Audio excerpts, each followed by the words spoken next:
सिरवा से टपके पसीना ये जब गर्मी के महीना।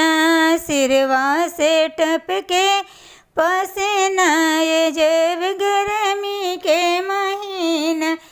जब गर्मी के महीना ये जब गर्मी के महीना। सिरवा से टपके पसीना ये जब गर्मी के महीना।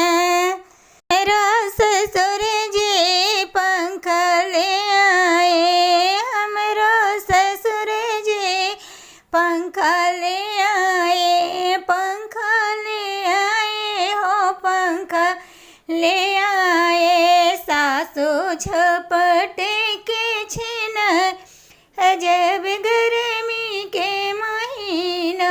सासू झपटे के छीना जब गर्मी के महीना। सिरवा से टपके पसीना जब गर्मी के महीना।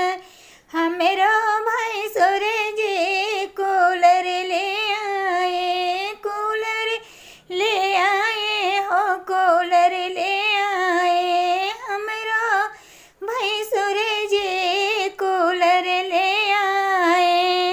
गोतनी अलग कर देना ये जब गर्मी के महीना। गोतनी अलग कर देना जब गर्मी के महीना। सिरवा से टपके पसीना जब गर्मी के महीना। सिरवा से टपके पसीना जब गर्मी के महीना। हमरो देवर जी पंखा ले आए। पंखा ले आए हो पंखा ले आए। हमरो देवर जी पंखा ले आए।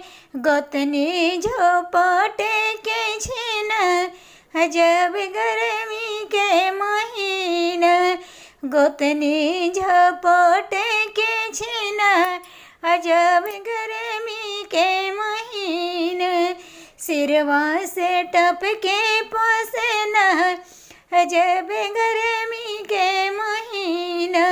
सिरवा से टपके पसीना जब गर्मी के महीना। हमारा सैया जी ऐसी ले आए। हमारा सैया जी ऐसी ले आए। ऐसी ले आए हो ऐसी ले आए। ननद छोड़ दिया खाना पीना जब गर्मी के महीना। ननद छोड़ दिया खाना पीना जब गर्मी के महीना। सिरवा से टपके पसीना जब गर्मी के